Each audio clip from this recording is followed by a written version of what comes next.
dimanche 3 novembre. Merci d'être avec nous pour l'actualité sur RTI 1. Dans les titres, la chaîne de culture de l'EVA jusqu'à la production des dérivés, principalement le caoutchouc, au cœur de la visite de travail du ministre de l'Agriculture, du Développement rural et de production vivrière. Kobenan Kwasi Adjoumani s'est rendu à Dabou, dans la région des Grands Ponts, avec lui des potentiels investisseurs. Bientôt, un espace récréatif écologique à la baie du Banco. Aux portes du parc national du Banco, ce projet mis en œuvre par le district d'Abidjan vient offrir un espace de détente aux populations et présenter un visage plus reluisant de la ville d'Abidjan par l'embellissement des zones déguerpies. Journée des partenaires à l'Abissa de Grand Bassam, la RTI a été distinguée pour sa contribution de plus de 20 ans dans la promotion et la valorisation du patrimoine culturel du peuple Nzima, la chaîne nationale félicitée par le roi d'Nzima Kotoko.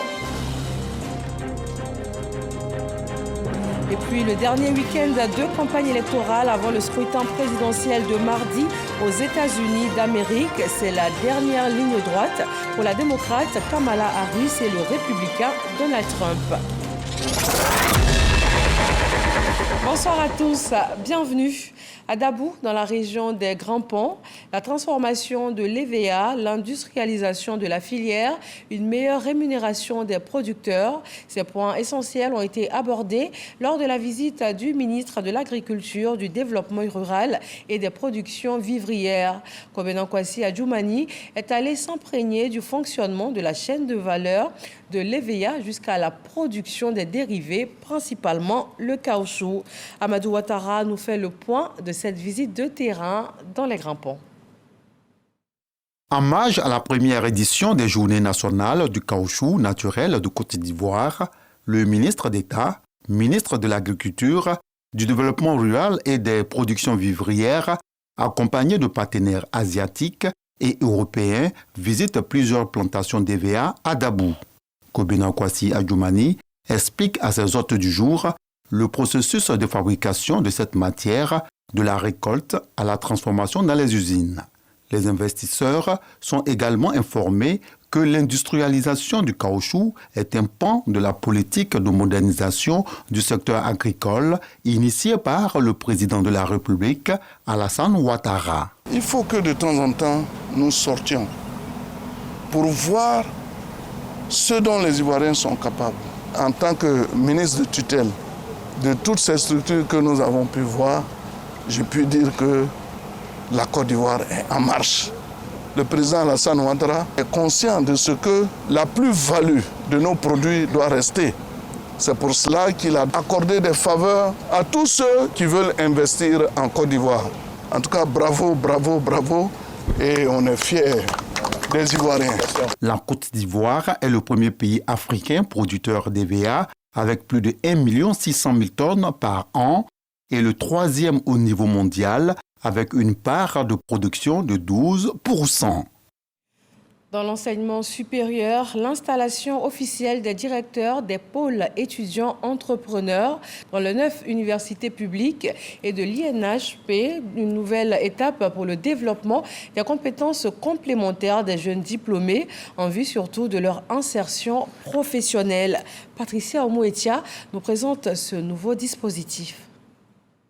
Cette initiative vise à doter les établissements d'enseignement supérieur d'outils pour soutenir l'employabilité des jeunes diplômés. Le professeur Koulibaly Djakaridja, directeur de l'Observatoire de l'insertion professionnelle des diplômés de l'enseignement supérieur et de la recherche scientifique, a précisé le rôle des directeurs des pôles étudiants entrepreneurs. Ces 20 étudiants promoteurs qui sont en incubation vont bénéficier d'un financement moyen de 10 millions de francs par projet, et même il a été indiqué par le coordonnateur de ce projet que certains projets pourraient financer jusqu'à hauteur de 30, 40 à 50 millions. Pour le président de l'Université polytechnique de San Pedro, l'installation de ces pôles a pour objectif de renforcer cette politique d'insertion en offrant aux étudiants un espace dédié à l'innovation. Selon le professeur Kwaku Kwame Lansina, représentant le ministre Adama Diawara, cette installation des nouveaux directeurs marque une nouvelle étape de l'engagement du ministère en faveur de l'insertion professionnelle en Côte d'Ivoire. Le président de la République, son Excellence M. Alassane Ouattara, accorde une priorité absolue à l'éducation, à la formation et à l'emploi des jeunes. Vous conviendrez avec moi que dans le sous-secteur de l'enseignement supérieur et de la recherche scientifique, des investissements importants ont été consentis en termes d'infrastructures et d'équipements de pointe, accélérant le rythme de réalisation des projets structurants en vue de renforcer la qualité et la compétitivité de notre système d'enseignement supérieur et de recherche. Afin de faciliter leur mission, les directeurs des pôles étudiants entrepreneurs ont reçu du matériel de bureau. Les pôles étudiants entrepreneurs redéfinissent les perspectives de carrière pour les diplômés ivoiriens. Direction la baie du Banco, aux portes du parc national du Banco, un espace écologique qui est en cours d'aménagement.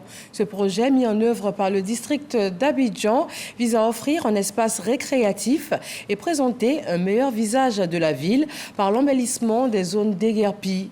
La fin des travaux pour ce site qui se veut écologique est annoncée pour cette fin d'année 2024. Mais dans quel environnement se déroulent les travaux? Les visiteurs pourront-ils réellement en profiter sans nuisance? Les réponses dans cette enquête signée Victorine Yaoyobwe à 2 mois de l'ouverture de la baie du Banco. Vue du ciel, voie express à Djamé-Yopougon au niveau du parc national du Banco. Des travaux d'aménagement sont en cours. Le district autonome d'Abidjan a entrepris d'importants travaux au niveau de la baie du Banco. C'est un projet qui se tient sur 4 hectares et qui a plusieurs composantes. Aménagement de 2 lacs, d'un espace gastronomique, d'aménagement de l'ancien marché aux fruits. Il y a également un espace de jeu et d'un parc d'attractions pour enfants. Ce projet est censé être livré fin 2024. Dans 2 mois, cette vallée colonisée dans le temps par des lavandiers et des vendeuses de fruits verra défiler des touristes et les Abidjanais en quête des frais. J'invite déjà les Abidjanais à rêver. Pour ceux qui ont l'habitude de passer ici et de voir la nuit, déjà, il y a un début de rêve. Voilà, donc ce projet-là, quand ça va se terminer, voilà, ce sera un projet qui va pouvoir recevoir des visiteurs pour se récréer, surtout qu'on est juste à côté de la forêt du Banco. Voilà, on pourra venir capter de l'oxygène et profiter également de tout ce qui est infrastructure ici. Le projet réalisé à 70% attire déjà des curieux. Ils ont fait fort parce qu'avant, les gens avaient peur de venir ici. On voit maintenant que c'est bon. Et ça ressemble à un coin de repos même. Avoir l'esprit tranquille, venir réfléchir un peu tout ça. On sent vraiment qu'il va y avoir de bonnes choses ici. Les amis qui ont fait les petits trucs là, j'aime ça beaucoup. J'aime même l'endroit, j'aime les coins qui sont calmes, chics, au bord de l'eau. J'aime beaucoup m'amuser dans ces genres d'endroits. C'est tout ça magnifique. Dans l'environnement où se déroulent les travaux se trouve une station-service traversée par des lignes haute tension. En face de la forêt du Banco, poumon vert de la ville d'Abidjan. Un voisinage ambigu dont doivent s'accommoder les visiteurs du futur espace de détente. Je pense que je devais avoir quand même une distance de sécurité entre la station et la haute tension. On voit ça partout, pas seulement sur l'autoroute. Même en ville, là où nous vivons, il y a une station là, il y a des hautes tensions. Je crois l'année passée, mais l'année passée, ils ont dû chasser les gens. De quoi s'inquiéter? Le CIAPOL nous situe. Quand vous avez les hautes tensions, il y a ce qu'on appelle les émissions des champs magnétiques qui entourent le réseau. Et ces champs peuvent descendre plus bas. Si vous téléphonez même sous une haute tension, c'est très dangereux pour vous. Effectivement, ces stations-service, surtout à proximité de haute tension, il n'est pas tout à fait bien séant que les gens mettent des activités sous les hautes tensions. De l'autre côté de l'autoroute, depuis une décennie, ces 2 cimenteries font partie du décor. Chaque jour, elles tournent à plein régime et c'est l'atmosphère qui en subit les impacts. Quand on sait que la fabrication de ciment à l'échelle mondiale représente 7% des émissions de gaz carbonique. Il y a contraste. Et il y a contraste entre cette activité et l'espace naturel qui est en train d'être aménagé. Si les gens y viennent, c'est pour respirer de l'air, même apprécier la beauté de la nature. Vous savez qu'une activité de cimenterie ne peut que dégager des poussières. Et ces particules fines sont nocives pour la santé. Mais en temps sec, vous allez voir que tout ici, même l'autoroute, il y a un nuage de poussière.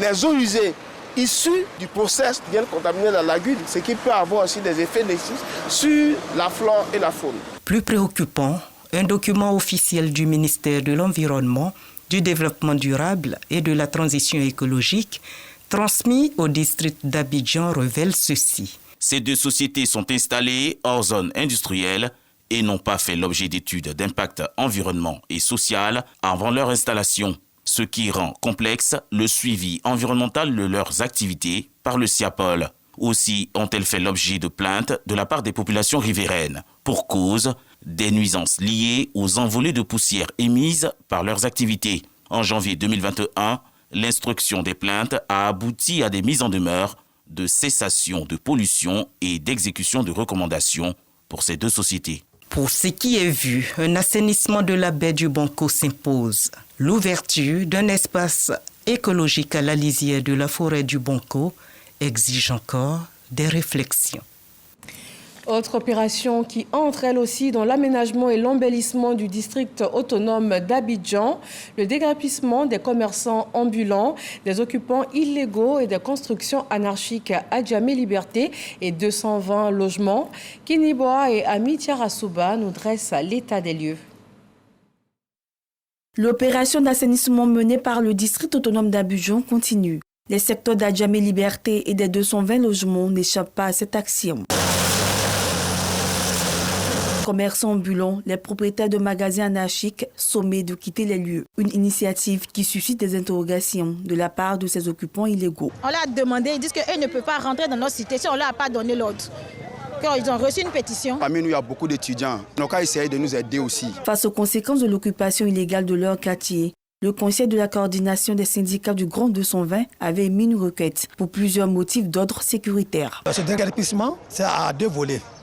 Nous, au niveau du Grand 220, de Cinéma Liberté à Fraternité Matin, nous nous sommes plaints par rapport au désordre autour des 5 tours, des 5 étages là qu'on appelle éco-tours, les 5 tours. Alors, le mur qui nous sépare de la route, le long de ce mur-là est occupé par des gens illicitement. Et ça perturbe la quiétude des résidents des tours, là, surtout très tard la nuit. Nous, on les a dit que vraiment, si on peut nous débarrasser autour de nos murs-là. Pour les commerçants impactés par cette action, le coordinateur rassure. Le représentant du district a fait savoir que ceux qui ont été impactés ne vont pas perdre. À leur niveau, ils ont recensé. Nous avons recensé. Il dit qu'il va confronter les listes pour voir une liste exacte, pour voir ce qu'il peut faire pour ceux qui sont impactés. Cette opération d'assainissement vise à donner aux communes du district autonome d'Abidjan son lustre d'aton. Abidjan a accueilli le symposium international de la médiation du 16 au 18 octobre dernier, la toute première fois que l'événement s'exporte. Quels sont les objectifs et les enjeux? Quelles grandes conclusions tirées de sa tenue en Côte d'Ivoire? Le président de la Chambre professionnelle de la médiation et de la négociation a répondu aux questions de Herman Guivet dans le magazine de ce dimanche 13h sur RTI 1. Un extrait de leur entretien. Le bilan, déjà, c'est que notre pays rentre par la grande porte dans ces pays, voilà, qui utilisent la médiation. Aujourd'hui, on peut se vanter de faire partie de la cour des grands au niveau justement de la médiation.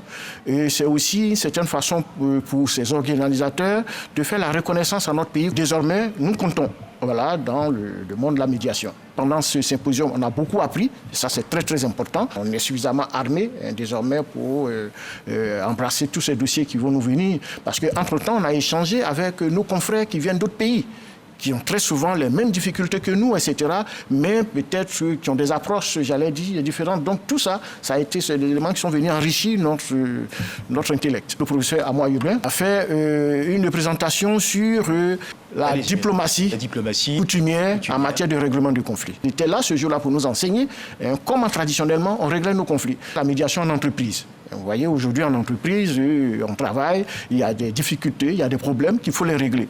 Donc j'ai essayé d'expliquer un peu comment est-ce qu'on peut les régler par une discipline qui est très importante chez nous qu'on appelle la qualité relationnelle. Voilà, la qualité relationnelle, c'est quand on rentre en entreprise, enseigner à tous ceux qui sont dans l'entreprise certaines façons de se comporter.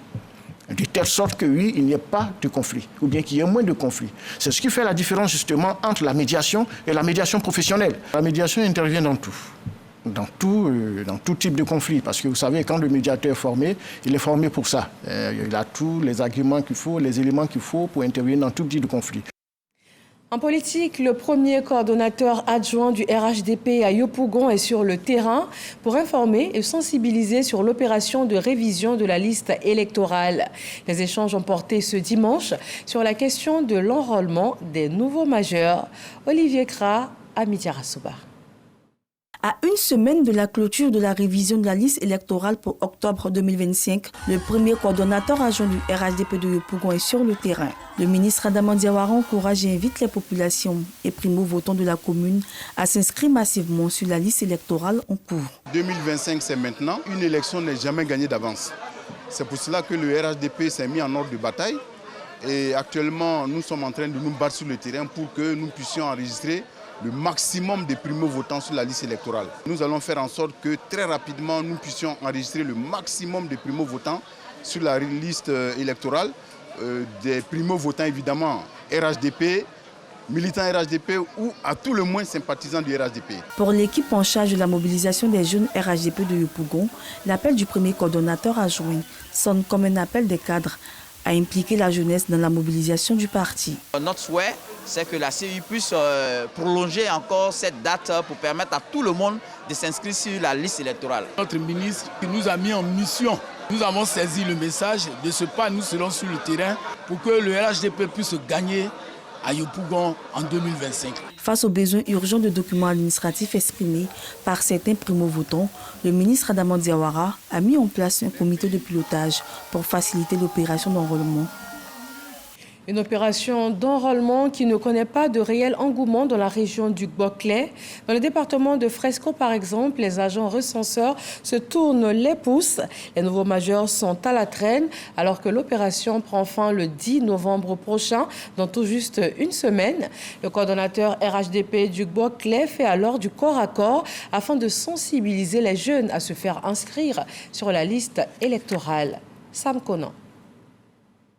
Le ministre-gouverneur Philippe Légré en tournée dans les hameaux, campements et villages du département de Fresco.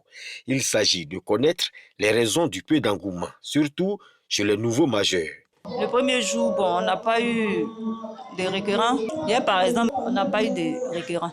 Aujourd'hui, depuis matin, on n'a eu qu'un seul requérant. Depuis le 19 octobre, nous avons eu 7 requérants, 3 qui veulent changer de lieu de vote et 4 nouveaux majeurs.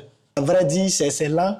Les chiffres ne sont pas bons, estime le coordonnateur principal RHDP du Boclé. Autre volet de cette tournée, des séances de sensibilisation pour amener les populations à comprendre la nécessité de participer à cette révision de la liste électorale, surtout au niveau des nouveaux majeurs. Mettez votre nom sur la liste, parce que si vous aimez quelqu'un, vous dites que vous aimez le président Ouattara quand vous voyez Goudron, maintenant on dit on va aller voter, et puis ton nom n'est pas dedans. Est-ce que tu l'aimes vraiment? Opération réussie, puisque, séance tenante, plusieurs jeunes en âge de voter sont allés chercher leurs documents pour se faire inscrire. J'ai envoyé mes papiers. En tout cas, il y a longtemps, il y a les papiers, mais il a rencontré le ministre Légré, c'est lui qui m'a motivé d'aller m'enrôler. Je ne sais pas, il y avait mes pièces, mais pour me faire enrôler, là, il y avait l'appareil, je ne sais pas, mais c'est quand le ministre est venu, il m'a motivé, voilà, donc il y a eu le courage de m'enrôler. En dépit de tout ce que nous avons lancé comme message, eh bien, il y a une timidité dans l'opération. Et c'est pourquoi je passe partout pour demander à tous ceux qui veulent voter le président Ouattara, eh bien, de s'inscrire sur la liste électorale. Jeunes de 18 ans, nouveaux majeurs, ou bien des personnes qui sont pas de nouveaux majeurs, mais sont des primo-votants. Des équipes ont été constituées pour poursuivre la sensibilisation afin de faire inscrire tous les nouveaux majeurs avant le 10 novembre 2024.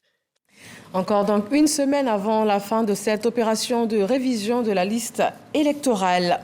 En culture, projet de développement, le district autonome de la vallée du Bandama et l'INSAC signent un partenariat soutenu par le ministère de la Culture et de la Francophonie. Ce protocole d'accord vise à encourager les échanges culturels, principalement faire des régions du Gbeke et du Hambol des pôles d'attractivité économique, touristique et culturelle. Serge Pacom Didi, Khalil Diomandi. L'INSAC, l'Institut national supérieur des arts et de l'action culturelle et le district autonome de la vallée du Bandama s'accordent à travers cette signature de convention à collaborer en matière de projets de développement culturel. Ce partenariat permettra à l'INSAC de mettre en lumière son expertise, son savoir-faire, mais aussi il permettra à nos étudiants, à nos enseignants aussi, d'aller regarder le riche patrimoine du district autonome de la vallée du Bandama. Pour le ministre-gouverneur Jean-Claude Kouassi, ce partenariat contribuera à faire des régions du Gbeke et du Hambol des pôles d'attractivité économique, touristique et culturelle. Ce partenariat bénéficie également du soutien du ministère de tutelle. Madame la ministre de la Culture et de la Francophonie se réjouit de ce rapprochement. Elle souhaite ardemment que le partenariat formalisé ce jour vive et dure dans le temps, qu'il soit surtout fécond et apporte de la valeur ajoutée aux missions et activités dévolues à l'INSAC et à l'entité territoriale qu'est le district autonome de la vallée du Bandama. Ce que nous avons de mieux dans le district de Gbeke et du Hambol, l'INSAC va nous aider à le valoriser et à le promouvoir. Et ce que l'INSAC fait de mieux ici également, nous allons essayer de le faire connaître dans notre district, dans nos régions, dans nos départements. Autre articulation de cette signature de convention, la présentation du film institutionnel de l'INSAC à la délégation du district autonome de la vallée du Bandama et une visite guidée de la galerie Christian Latier. On parle également d'échanges culturels et d'attractions touristiques à Grand Bassam. La valorisation du patrimoine culturel du peuple Onzima Kotoko nous conduit à l'Abissa. La radiodiffusion télévision ivoirienne RTI a été distinguée pour sa contribution pendant plus de 20 ans à la promotion de l'Abissa. La chaîne nationale célébrée par l'association Abissa a été également félicitée par le roi d'Enzima Kotoko de Côte d'Ivoire et ceux du Ghana, Davis Oyo.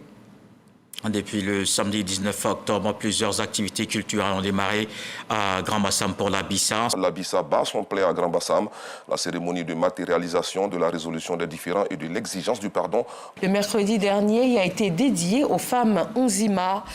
La radiodiffusion télévision ivoirienne, RTI, est célébrée à l'édition 2024 de l'Abissa. La RTI reçoit un diplôme pour la promotion de la culture Onzima à travers la qualité de ses productions audiovisuelles. L'institution est surtout récompensée en raison de son accompagnement depuis plus de 20 ans à la valorisation de l'Abissa. La RTI et la culture font un. Et là, il me souvient des propos du directeur général lors d'une rencontre informelle qui disait comme ça que les Ivoiriens aiment se voir dans leur télévision. Ça, c'est l'une des missions premières de la RTI et c'est ce que nous nous efforçons de respecter en couvrant les activités socio-culturelles notamment. 34 autres institutions et entreprises partenaires de l'Abissa sont également récompensées.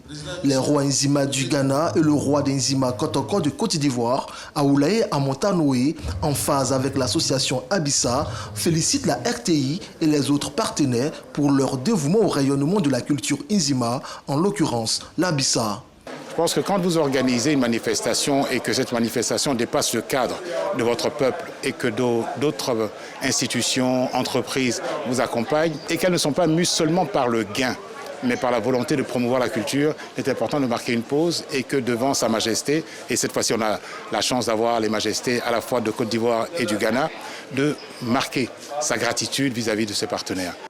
Outre les entreprises et institutions partenaires, ce sont 1100 bénévoles et près de 5000 visiteurs à chaque journée qui participent à la bonne marche de l'Abissa 2024. Sur la scène internationale, l'élection présidentielle américaine, Kamala Harris et Donald Trump jettent ce dimanche leur dernière force dans une fin de campagne anxiogène pour les États-Unis et pour le reste du monde. Notre envoyé spécial sur place, Michel Digré, nous propose de suivre le dernier week-end de campagne avant le scrutin de mardi prochain. Dernier week-end de campagne, Kamala Harris et Donald Trump se sont livrés à une dernière passe d'armes en se présentant tous les deux en sauveurs des États-Unis à 2 jours d'une présidentielle qui tient le pays en haleine. Je n'arrive pas à comprendre pourquoi c'est si serré alors qu'on a en face 2 candidats si différents. Mais bon, j'espère que le meilleur va l'emporter. Personne ne peut prédire l'issue du vote. On ne saura certainement pas les résultats le jour du scrutin. Peut-être dans la semaine ou celle d'après, il y aura probablement des contestations judiciaires et des recomptages. Plusieurs sujets d'intérêt pour les Américains ont cristallisé les attentions pendant les meetings. Tout ou presque oppose les 2 candidats sur les thèmes majeurs abordés au cours de cette campagne électorale. Sur la question, par exemple, de l'économie qui a beaucoup cristallisé les débats, Donald Trump et Kamala Harris ont des recettes divergentes pour relever le pouvoir d'achat des Américains après 3 années de forte inflation. Donald Trump, qui comme président avait réduit le taux d'imposition des plus riches et des entreprises, a promis des droits de douane de plus de 10% sur toutes les importations, ce qui pourrait lui permettre de financer une large baisse d'impôts. De son côté, la démocrate Kamala Harris veut créer une économie des possibles. Elle promet une aide à la cession à la propriété immobilière et un coup de pouce à la création d'entreprises. À quelques encablures de la Maison-Blanche à Washington, des Américains donnent de la voix pour plus de liberté et de justice sociale. Je ne veux pas que les droits soient retirés aux ressortissants africains, à ceux du Moyen-Orient, aux Latinos, aux Caribéens ou à certains groupes asiatiques. La vice-présidente démocrate qui pourrait devenir la première femme présidente des États-Unis et l'ancien locataire républicain de la Maison-Blanche qui rêve d'y retourner n'ont plus que quelques heures pour convaincre les indécis. Voyons pour terminer l'actualité qui aura marqué le reste du monde toute la semaine écoulée dans le 7 sur 7.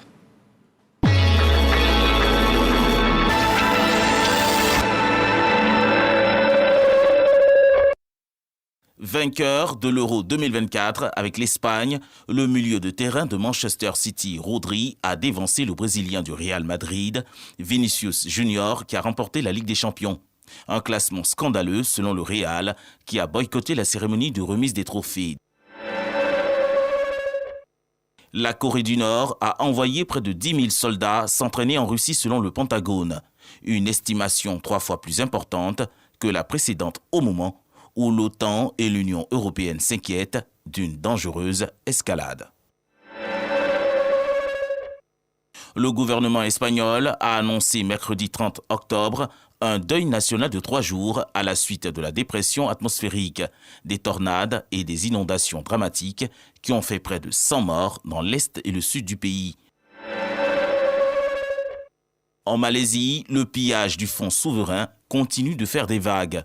Un tribunal de Kuala Lumpur a décidé que l'ancien Premier ministre Najib Razak devra se défendre pour abus de pouvoir et blanchiment d'argent liés à ce scandale de corruption aux ramifications planétaires. Ce verdict met fin aux espoirs de l'ex-homme fort de la Malaisie d'être acquitté dans ce que l'on appelle l'escroquerie du siècle. Le commandant malien Daouda Konaté, secrétaire général du syndicat des surveillants de prison, a pu être localisé. Porté disparu depuis vendredi 25 octobre, il a été mis sous mandat de dépôt et inculpé depuis mercredi 30 octobre pour atteinte au crédit et à la sûreté de l'État. L'armée israélienne a indiqué avoir capturé un agent de haut rang du Hezbollah libanais lors d'une opération menée par une unité d'élite au nord de Beyrouth. L'homme a été transféré sur le territoire israélien et fait actuellement l'objet d'une enquête. Aux États-Unis, c'est le dernier week-end avant la présidentielle. Donald Trump a tenu un meeting en Caroline du Nord avant d'en faire un deuxième en Virginie. Pourtant, pas un État clé. Kamala Harris, elle, était en Géorgie à Atlanta. Les démocrates présents à Atlanta ne sont pas unanimes sur une possible victoire de Kamala Harris.